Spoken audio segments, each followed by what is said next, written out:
Welcome back to the Pursuit of Creativity Season 2. We are back, y'all. My name is Ikey Ajavon. I'm your host, and I'm thrilled to kick this season off with a good friend of mine, Erica Marksteiner. She's an inspiring artist and teacher right here in New York City. Erica and I deep dive into the idea that creativity isn't just skill, but it's actually a mindset, and it's accessible to everyone. We explore the delicate balance of creating for passion versus creating for profit. We discuss AI. We talk about how it's going to change education and why everyone should have a creative outlet no matter who you are. So whether you're already tapped into your artistic side or you're looking to bring out creativity a little bit more in your life, I think you're going to really enjoy this conversation. So without further ado, let's get into it. Erica, welcome to the show.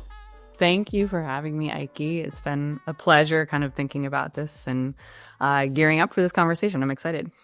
Awesome. Me too. I'm so stoked. I have a lot of questions, a lot of cool things to discuss with you. But first, I want to start off with kind of a bigger philosophical question, if you will.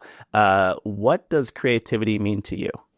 I love how you're starting it because even when I was thinking about your concept of pursuit of creativity, I think creativity has recently been more of a mindset for me versus it kind of being rooted in anything concrete. And I say that because I grew up in being an artist and I'm like a trained artist. So creativity for me always used to be this kind of connection to physical art, making an art piece.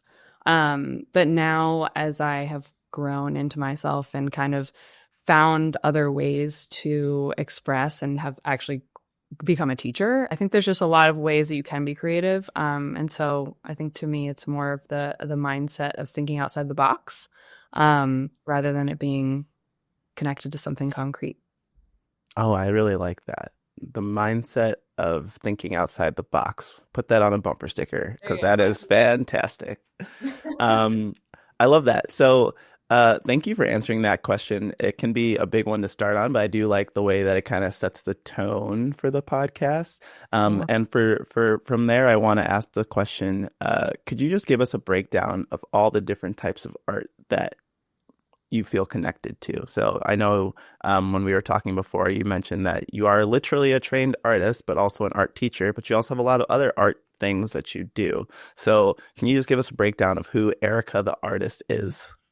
Yes. So as you said, I went to college for painting. Actually, even like before that, I used to do these after school art classes. I would like get off the bus and we would go and just create art. So I do a lot of physical art. So painting, printmaking, collage, all of that fun stuff here and there. And then I am also a baker.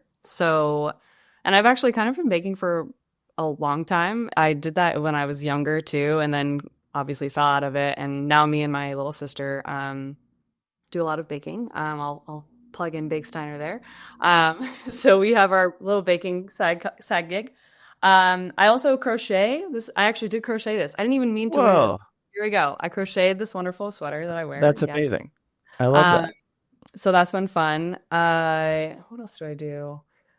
I've also recently been doing nails. Oh, so, okay. A little nail art. Yes. I was never a nail girly, and now here we are. And so I have the whole setup, and so that's been fun to kind of engage in that creative aspect.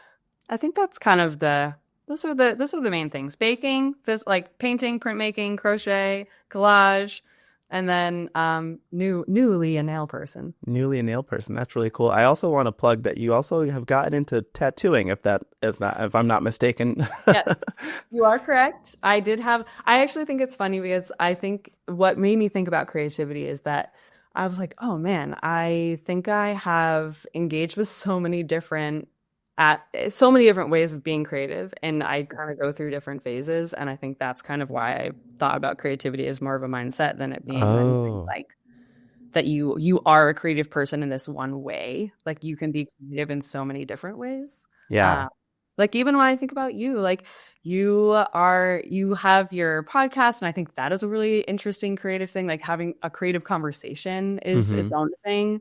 But then you do your photography, and there's just so many different ways to engage. So it's cool.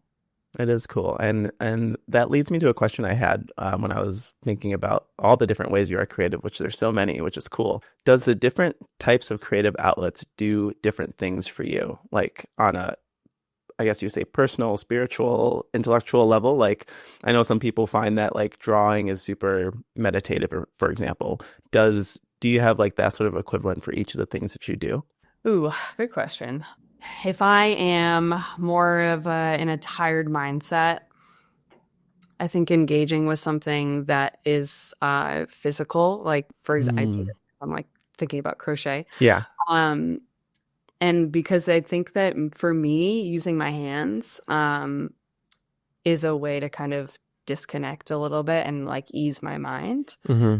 which I'm not necessarily sure is the most fulfilling way of me Mm. being creative, but it has a really special place in my life, I think, because I think we do so much throughout the day. We are bombarded with things constantly. I'm a teacher. I'm literally, it's just like constant.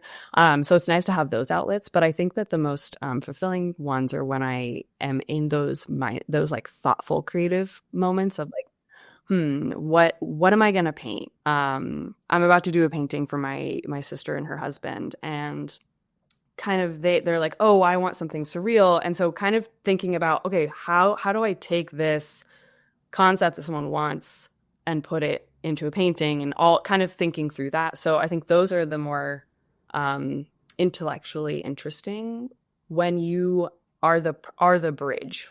You're the Mm. bridge of the person who wants this product, and you are the person that has to make that product, but Yeah. they have a certain idea for it. And so you kind of have to be that in between. I think those are some very fun times. Ooh, I like that. Okay, let's dig into that a little bit more Yeah. because I'm really curious. So, I've, personally, I guess you could say I've been the bridge in my professional life a lot. To Mm. use that metaphor that you just used, where someone has an idea and you help them create that idea. For my personal creative stuff, I like not having to have someone else involved in that process. So for you, like, correct me if I'm wrong, it sounds like you actually enjoy helping people, you being the bridge to people's creative ideas. Is that fair to say, or is that just a specific example? No, I think you are right.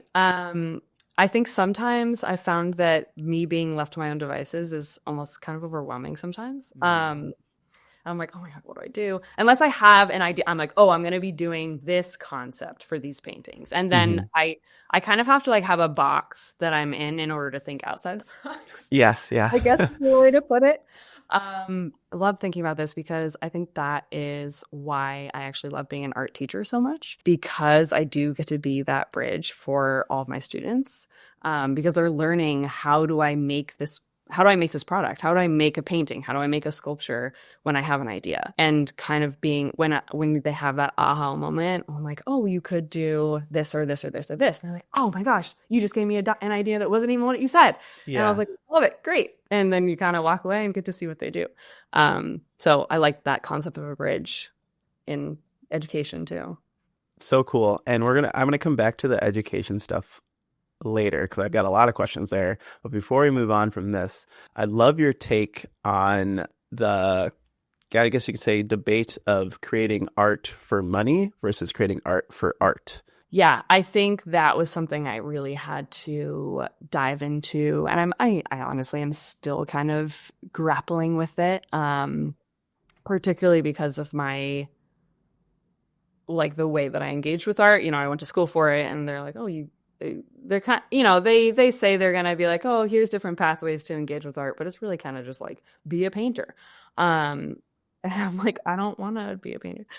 I think that, like, in kind of even thinking about your question of what are fulfilling ways to be creative, I find personally that those ways that aren't for money or like progressing your career in any way, or I don't know if career is a good way to say that, but is maybe more fulfilling. I think I have these conversations with my friends a lot of what it takes to be just an artist. you kind of have to be, I don't know if I want to say selfish in a way, but it is kind of, I feel like that might be the right word. yeah, you have to, it's like you gotta just be so secure in what you're making. That is fascinating to me. I love that people have that in them. And it's funny that I actually use the word selfish because my thesis for my painting BFA was called self and then in parentheses ish. And Ooh. so that was kind of, I guess, maybe my first dive into of like, it was more about kind of myself and how you interact with other people. And it was all kind of like paintings of bodies and stuff like that. I think you do have to kind of really just be so invested in yourself and your craft Yeah. to make a living out of art. I don't know. What do you think about that? I mean, I think you nailed it. That's what was a good way to say it. Like the conviction of how good you are needs to be so much stronger than the quote unquote average person. Like I think I've seen like documentaries or even like shows where an artist is talking about their work, and I'm like, do I believe in anything that I've ever made that much? I Yes, don't think so, you know? Like the way that exactly. they talk about their work is like this, and like I think when I was younger, I used to kind of be like, this is like, come on, you can't really think like be that invested. But I think the reality of it is, to your point, is you have to be like you kind of have to play that role if you want to actually make it. Because if you don't believe to that extent, why would anyone else? Yeah, yeah. And I think maybe that's kind of what took me away from this concept of being an artist, of like I'm gonna try to get my paintings in galleries and do all this stuff and make money off of my art. Of course that feels good, you know, like it's kind of like the quintessential way of feeling success, I suppose. Um, we won't get into what success is, but that'll be a whole other Yeah, podcast. that's a different Yeah. podcast.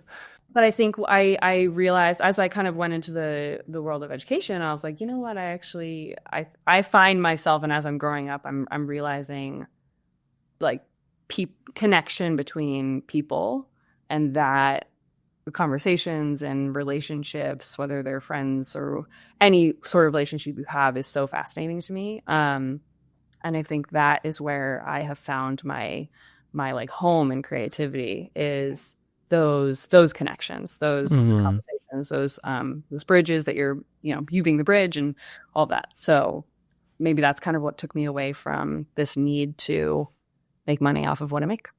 And I gotta imagine, or you tell me, is there a certain aspect of freedom not having to like have this thing that you're making be tied to literal monetary value? Yeah. I think that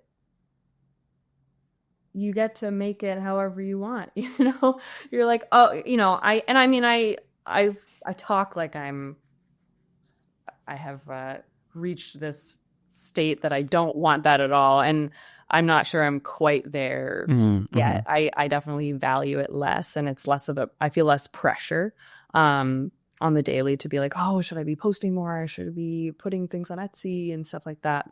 I think as I get further away from it, I think I feel more solid in not only kind of what I can make whatever I want in terms of like painting or printmaking or drawing or whatever, but it's also like I can engage in other ways of being creative. And that is just as fulfilling. Like it's okay if I spend 5 hours doing my nails on a weekend Yeah, yeah. because that's my creative outlet for that day. So kind of I guess like a validation there's validation in just not only what you make, but also like how you do it, what you do. Mm. Yeah, totally. Mm. And you mentioned creative outlet. I feel like maybe I know how I feel about this, but do you think that everybody needs a creative outlet of some sort? Mm. Honestly, yeah. I think I do. I say that because, or at least I would hope that everyone needs a creative outlet, because I think of creativity as a mindset, and I think that's kind Mm-hmm. of using your brain in a very particular way. And I think it's important to use your brain in that way. And I'm thinking about some people in my life that even use their creative brain in such a different way than I do. Mm-hmm. But I'm like, that's still a way of being creative. You know, my brother-in-law, he is like loves movies, and he watches movies like I had to watch movies in like my film classes. You know, he'll like sit down and watch a movie and analyze it, and you know, watch it multiple times to see different new things. And I find like that is his creative outlet, which is so different than mine, but Right. it's a way of just thinking creatively and thinking differently and using your brain in a different way. I think it's super important. I 100% agree. I think if I could force everyone to get a creative outlet, I would, but Yeah, obviously right. that's not how that works. But no, I agree. Like the idea that, I mean, the podcast is like, the whole thing is like everyone's creative. So I like, you know, I do think if more people found what that thing was, and there's endless options, like you said, there's all the stuff you do, there's different things that I do, there's film, there's even just observing other people's creativity, I feel like could potentially fall into that realm. Intentionally, we'll say, we'll toss that word in there. I think, you know, could do wonders for everybody, in some way, shape, or form, at least. I'd be interested to see if you asked just that question to a bunch of people of like, even do you like the two questions? Do you have a creative outlet? I think that says a lot. And then do you think everyone should have one? Seeing those two sets of people, of the yeses and the nos. Yeah, I think that'd be really great. It breaks down. Okay, Erica, you're hired. You're the official content manager of the Pursuit of Creativity. That's one new series added. Great. We'll go from there. I accept. Why don't we pivot a little bit? And I want to hear about, give me a quick overview of your life as teacher Erica. Gosh, where do I start? So my overview is I'm not really sure I went into college being like, I'm going to be a teacher. I definitely, as I look back on my life, I had some teachers that I just definitely inspired me to be a teacher. My high school teacher was just, my art teacher was amazing. But, you know, I eventually got into student teaching when I was in college. And then I think I kind of just fell into teaching. I was like, okay, I guess I'm gonna get a job. You know, I was just like, okay, I need a job. I guess I'm gonna need a job in teaching. And I landed in teaching elementary school in Newton, Massachusetts. And I didn't know it at the time, but it was quite possibly the best situation that could have happened to me. Because so every teacher, when they're a first year teacher in that district, you need a mentor. And particularly because I was truly a first year teacher. And my mentor was Diane Jaquith. And she was, I don't know, I would say one of the founders, or she's written a book with one of her colleagues about this concept of teaching for artistic behavior, which we'll kind of get into later. But she kind of really shaped my philosophy of teaching. And I think it was kind of in my heart anyways. I just didn't really have a name for it and didn't really have a structure for it. Yeah. So that kind of shaped me as a teacher. I felt like I was kind of outgrowing elementary school or teaching elementary school, and moved to New York, and then found my way. I was in a charter school for a year, and now I've been in this middle school for the last, I think this is my 6th year at this middle school. Spectacular. I know, 10th year teaching. I cannot believe it. But I have had the opportunity to craft my own curriculums with this philosophy. And I've also had the opportunity to be in schools that allow me to do that. Haven't been so kind of like overhead, I guess. The freedom. I'm like a cruise controller, maybe, is the way to. There's some really good metaphors this episode so far. I hope everyone's taking notes. We've got the bridge, we've got the cruise controller. We are firing on all cylinders right now. We love it. Because I am not standing at the front of the room telling kids, you should be making an artwork that looks like is in the style of Impressionism. These are all the Impressionists. This is what you have to do. Like, we're not doing first draw the mountain, then draw this. Like, it is much more like they are the controllers. They're in control of their learning. And so that's why I say I'm more of like a overseer director. Yeah. Making sure everything stays safe. Of course, naturally. Yeah. Do that on task. So I guess maybe that's how I would describe myself as a teacher. I dig it. I love that. I had a question about how teaching in New York City specifically was different from teaching elsewhere, because New York City, I mean, I love it here. We both live in New York. It's fantastic. Center of art and culture for the world, people will say. Has New York seeped into the way you do any of your teaching in that regard? Or do you see any differences in the kids even because they are surrounded by such a magical place? Yes, but not necessarily because of location. I started teaching in Newton, and Newton is a different socioeconomic background than where I teach now.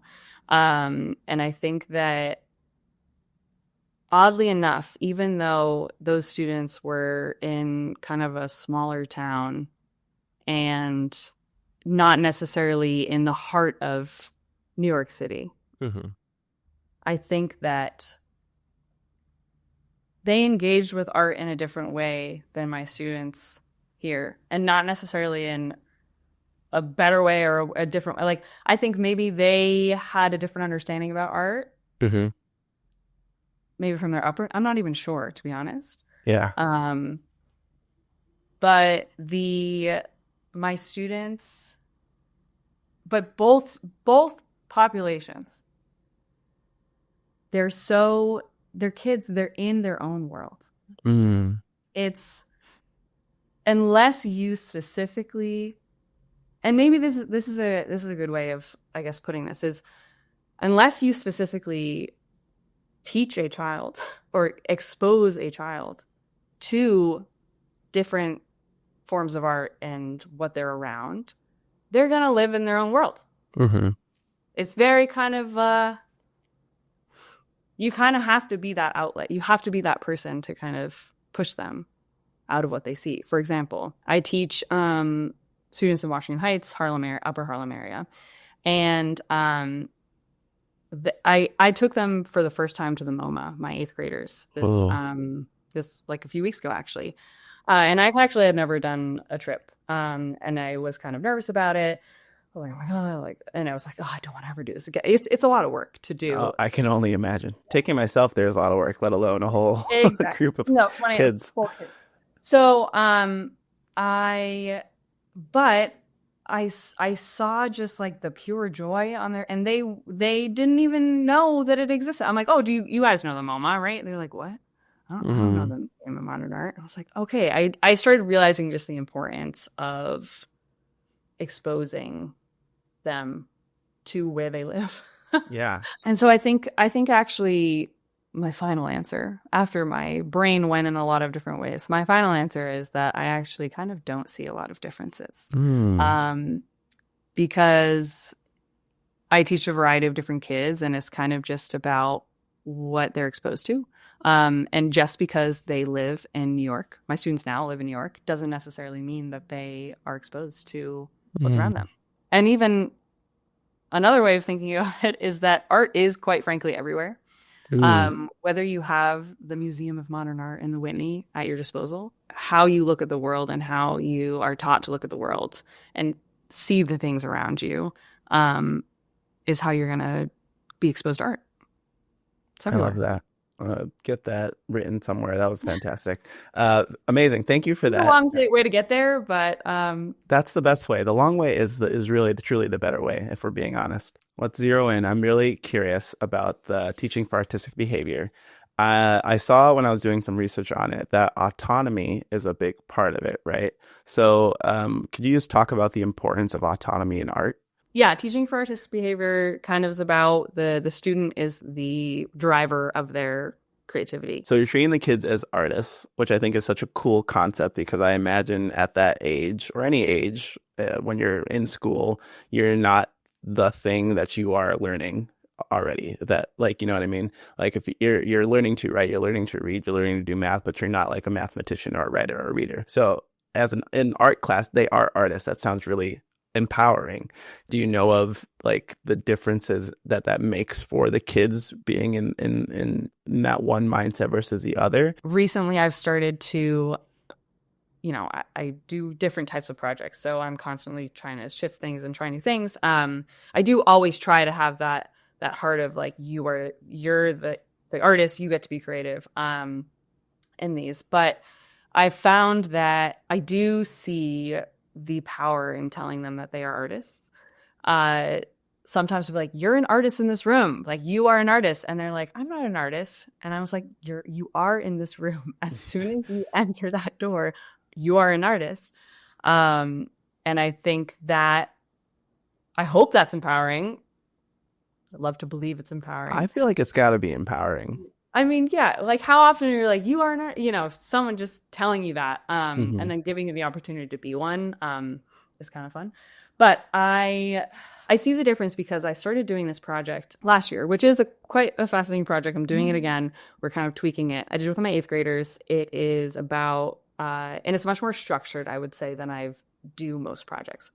Mostly I'm saying, okay, like this is what paint is. These are all the different ways you can use paint. Go make a painting.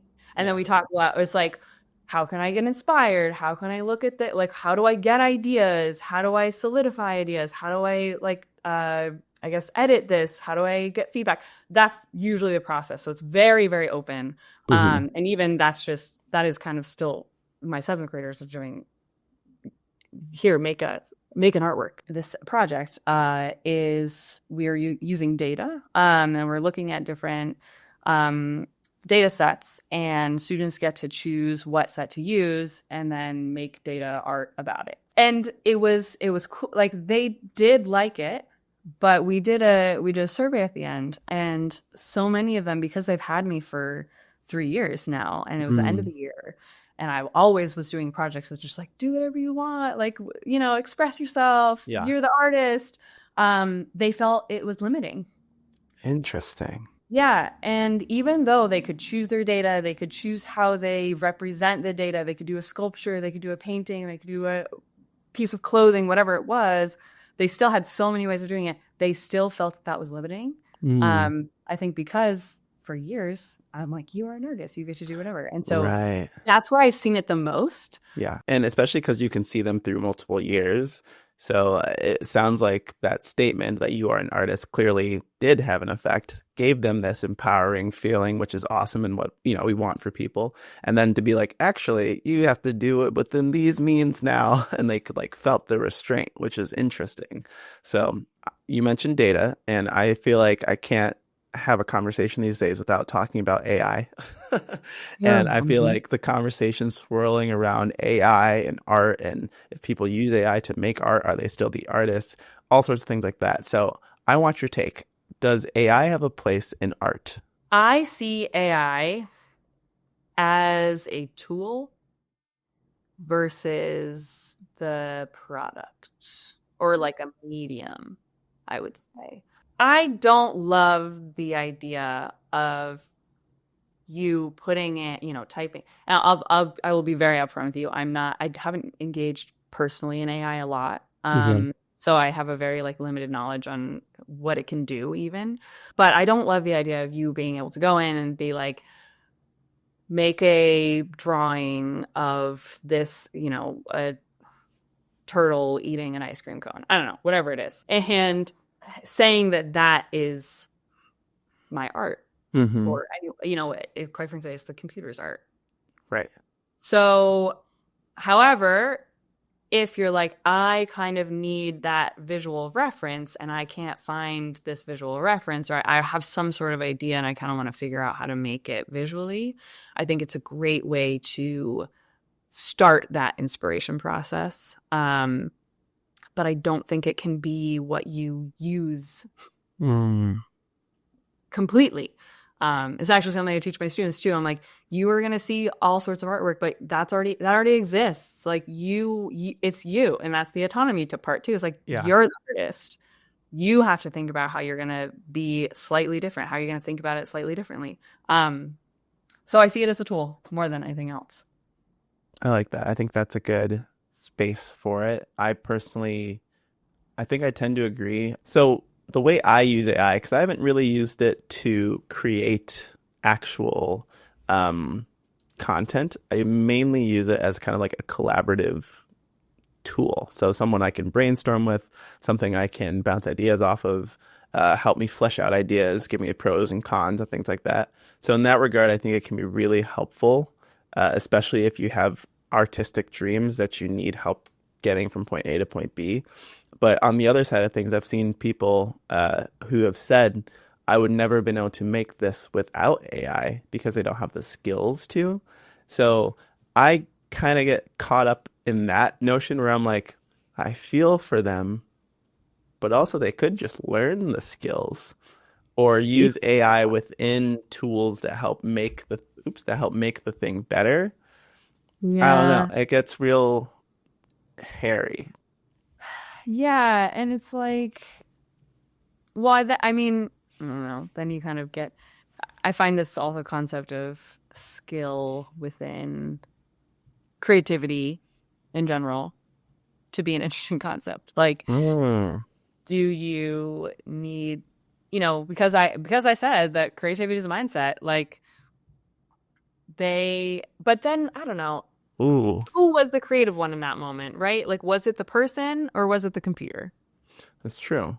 Well, I guess what will be interesting is I'll say this because like the whole thing is like the future is going to be prompt engineering and like figuring out how to put something in to get something out, which Mm. I'm like, is that just going to be a different medium of art? Mm. And that's a question that doesn't keep me up at night, but it could. It has the It's potential. got Yeah. potential, you And know? I'm sure people had the same and still do have the conversations about like using Photoshop and Yeah, Illustrator, exactly. which I see those as tools, to make an artwork, but I still think that there's more skill involved in that than you typing in a prompt and getting a result. I'm not saying that's not a skill. Like Hmm. it's a skill to actually get exactly what you want out of this thing, but it's more about like how you're using a computer and how you're using a tool than it is about you making the art. Yeah, I think this is one that will go down in the big debate of Yeah. what is and what isn't, and we'll have you back on this show. And I was gonna say 10 years, but honestly, who knows what life will be like then? So in like Owen. a year, and we'll see like what the state of AI and art is. So I have another question, and it's something that I struggle with. I'm curious if you have this feeling as well. Could you tell me about the struggle between art for work, creativity for work versus personal art? Is that something you experience? I think that creativity for work. When you say creativity for work, can you give me examples of like what you consider that? Maybe for your life or actually I want to ask that for you. Do you like what are your moments of being creative in work versus creative in life? And like where is that struggle? Yeah, well, I think for me personally, because my personal creativity and my work creativity will say 7 out of 10 times is the same thing. So I have other Mm, creative outlets like film, watching films. I'm starting to get into reading. I guess you could say that's creative. There's other things I do, but my main creative thing that I love is creating videos. And I do that professionally and I do it personally. And there are times where I feel like all my energy to this one creative act, which is creating videos, we'll say, gets sucked or seeped or tilted too much into the work bucket, and that leaves very little in the personal bucket. So I mm, get this weird feeling where it's like have these ideas and want to make this stuff in this medium that I love, which is video in my personal life, but I've used up all the stuff in my work life. And I realize I'm doing this to myself because, I've chosen to have my career be also the thing I really love to do. So I think that's kind of what I talk about or what I'm referring to when I say like work art versus personal art. Um, mm. and maybe a better question is, do you find that you can quote unquote use up your creativity at work and that affects your personal art. Mm. Hmm. Yeah, no, that all really resonated with me. Yes, I do. I think that what I think my original kind of struggle with answering that question was because I was thinking about my creativity at home being more concrete art, like painting, crochet, whatever, versus my creativity at work is much more interpersonal relationships, and like thinking about, you know, how to help a student with their certain idea or something. But I do think that even though they're different, like I still going all day having conversations with students about um okay, I have this idea, how do I make it into art? I definitely feel like I have a certain battery, and by the time I get home, it's I like don't want to use my brain anymore. Um and so I do find that struggle. And I have this beautiful, I mean, I have the opportunity to have my summers off. And I have noticed that when I am in my summer mode, I am much more creative. I have the energy to even just think about, oh, what do I want to do with my life? Like, what's next for me? What kind of art do I want to make? Am I taking more photos? Like, I find that I have I have more energy for it. And so it's kind of honestly a little sad to think about. I think it's great that we both get to do what we love every day. And I think that it gets into this question of what is more valuable, the stuff that we do for work or the stuff that we do for personal creativity. And I don't necessarily think that either, I think that they can be the same, but I think that we are taught to think that what we Hmm. do at work isn't as important. Like you should be yourself, as like you should have your work-life balance, you know? And so I think it's okay. What do you think? No, I think I agree with you. It's a weird balance because you and we kind of talked about this in the beginning of the conversation where you were saying you like being a bridge and I was saying that I feel like I need to not be a bridge for my personal stuff. Like I want to make stuff for me, Mm, then put hmm. out without, whatever. So it's interesting because you can like lean into your professional creative work and feel, and you can and should. So I agree with you. You can feel proud of it. Like you can put that up as like, yeah, I did this at work. And that's awesome. I might not have time to do my own thing, but I still really like this. And I hope that, I think maybe that's why I feel like I'm okay with it at times. 'Cause I could see how if you were doing creative stuff at work that you didn't like, and that was Um, sucking away from your personal creative stuff, then I could see how that disconnect could be really challenging. I know sometimes during the year when I'm in my work creative bag and I'm so much more locked into that, creating stuff that I'm really proud of, uh, I'm okay letting the creative stuff slip, my personal creative stuff slip, because I still feel passionate about the stuff I'm making at work. So if you don't mhm. have that alignment, I can see how that could be really hard for Yeah, people. yeah. And I think also like particularly if you're doing something creative, maybe for like a company that you also don't love, is maybe like, I know I'm like I'm a teacher. I love to believe that I'm inspiring kids and making them feel safe and all of that and creating a wonderful space for them. So that is why I think we're both able to be like, okay, I believe in not just what I did, but the whole concept of what my company is doing or what the organization is doing.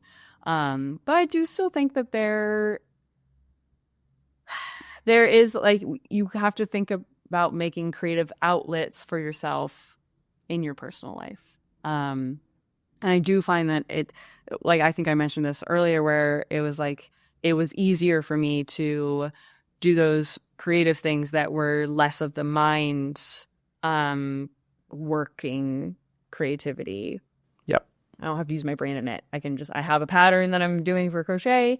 I count, Right. and then and I still feel like I'm being creative. You know, um, but I don't have to really, I'm not doing like the thinking of what I'm going to make. And maybe that's something that can be fleshed out. Maybe someone else has already thought about this, but like the different types of creativity and how, whether it's physical or we'll say intellectual, and like the taxing of how that affects you. And maybe there's like a formula for being like, did you have a hard day? Do this type of creativity outlet at night. Or if you're feeling unfulfilled, maybe you need to tap into this thing that's going to make you think and like get your wheels going. So I have a few closing questions, if you will, that we do every time.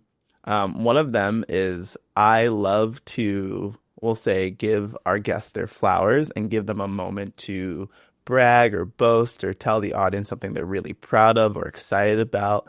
Maybe it's something that you made. Maybe it's something that you're working on. Maybe it's, a breakthrough with a student.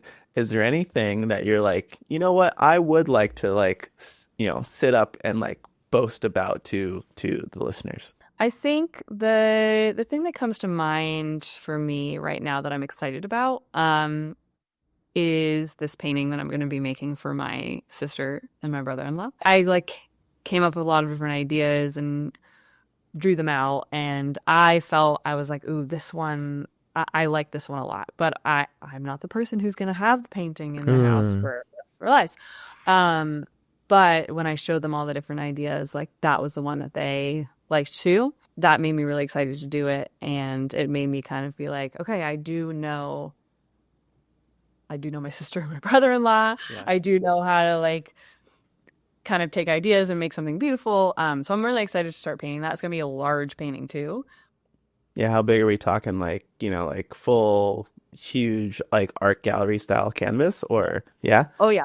It's like in a stairwell situation, and they have like a big wall above the stairwell. Yeah. I think it's at least like 5 feet by 4 by 5 feet, might even be more than that. Yeah. I haven't done the exact measurements yet. We're still in the early stages.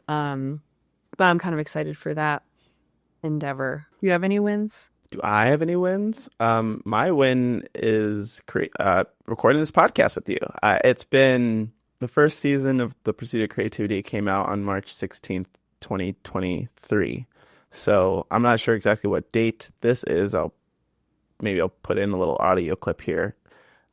On today's date, April 22nd, I released the first episode of season 2 of The Pursuit of Creativity. So I'm super stoked. And it just has reminded me how awesome and wonderful it is to sit down and have such intentional conversations with people you admire. It's a special privilege to be able to like just make a podcast for fun in your spare time. So that's my win for sure. And to round out the podcast, one thing I love to do is I'm hoping, and I just know it, people are going to be inspired by this conversation. So if you have or could offer up 3 tips or ideas or just things you want people to take away from this conversation, what would those 3 things be? Honestly, the first thing that comes to mind, because you just said that about finding that time to have an intentional conversation, that's a tip. Like I think everyone can benefit from having those. I mean, some people say it's like a little cringy to be like sit in a group and be like, what is your like rose thorn bud of the day or whatever. But I actually think when you have kind of set conversations or set topics in your conversations and questions, you get so much out of it. You do. Every single time, I feel like. Yeah. And so I'm like, have intentional conversations, have real deep conversations with people. I think also I would say find your creative outlet, and thinking that doesn't have to be making a drawing or a painting or, something that is more traditionally creative. It can be anything. Use your hands. Ooh, okay. Using your body to make something concrete. Mm-hmm. Baking, cooking, I don't know, clay, getting your hands in soil and planting something. Get dirty and use your hands. Maybe that's what it is. I like that. Don't be afraid to kind of just get messy and dive in and be active.